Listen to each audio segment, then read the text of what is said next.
Israel और फिलिस्तीन के बीच संघर्ष बढ़ता जा रहा है। जहां एक तरफ हमास अपने आतंकी हमलों से बाज नहीं आ रहा, तो वहीं इजराइल भी हमास को मुंह तोड़ जवाब देने से पीछे नहीं हट रहा। इन दोनों देशों के बीच बढ़ते संघर्ष को देखकर कई देशों ने संघर्ष विराम की अपील की, लेकिन अब इजराइल ने साफ कर दिया है कि अगर हमास नहीं माना तो वो गाजा को भी जीत लेगा। दरअसल इजराइल फिलिस्तीन के बीच संघर्ष विराम को लेकर बढ़ते हुए अंतर्राष्ट्रीय दबाव के बीच इजरायली प्रधानमंत्री बेंजामिन नेतन्याहू ने इस संघर्ष की ओर तेज होने और गाजा को जीतने की संभावनाओं से भी इनकार नहीं किया। उन्होंने कहा कि इजराइल शुरू में फिलिस्तीन आतंकी संगठन हमास के रॉकेट हमलों को रोकने की नीति पर काम कर रहा था, लेकिन अब इन हमलों के तेज होने और यहाँ तक कि फिलिस्तीनी नियंत्रण वाले गाजा पट्टी इलाके को जीतने की संभावनाओं को भी खारिज नहीं किया जा सकता। दरअसल नेतन्याहू तेल अवीव में किरिया सैन्य अड्डे पर लगभग 70 विदेशी राजनयिकों को संबोधित कर रहे थे, जहां उन्होंने एक हफ्ते से ज्यादा की लड़ाई के बाद की स्थिति की जानकारी दी। इस संघर्ष के दौरान गाजा के आतंकी समूहों ने इजराइल पर जमकर रॉकेट दागे, जिसका जवाब इजराइल ने एयर स्ट्राइक के जरिए दिया है। दोनों पक्षों पर मध्यस्थों के माध्यम से युद्ध विराम पर सहमत होने के लिए अंतर्राष्ट्रीय दबाव लगातार बढ़ रहा है,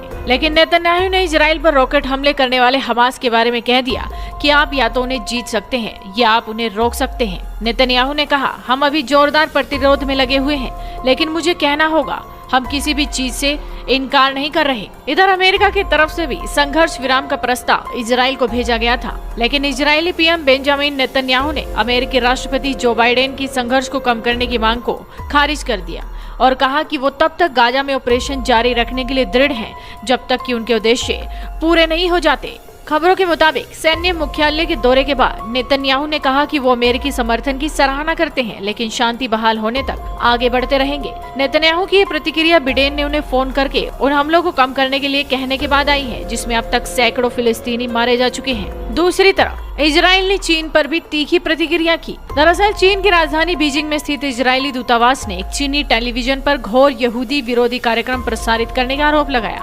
इजरायली दूतावास का आरोप है कि चीन में सरकारी टीवी चैनल सीसीटीवी ने गाजा पर एयर स्ट्राइक को लेकर परिचर्चा का एक कार्यक्रम प्रसारित किया, जो कि घोर यहूदी विरोधी था। इस कार्यक्रम के खिलाफ इजराइल ने चीन के समक्ष विरोध दर्ज कराया है। यानी कि आप अंदाजा लगा सकते हैं कि इजरायली पीएम अपने देश की सुरक्षा के लिए किसी भी तरह से समझौता नहीं करने वाले, और जिस तरह के हमले हमास की तरफ किए जा रहे हैं वो बेहद ही खतरनाक हैं और उनका हमला रोकने के लिए इजराइल को भी खतरनाक कदम उठाने पड़ रहे हैं। फिलहाल देखना होगा कि ये संघर्ष आखिर कहां जाकर रुकता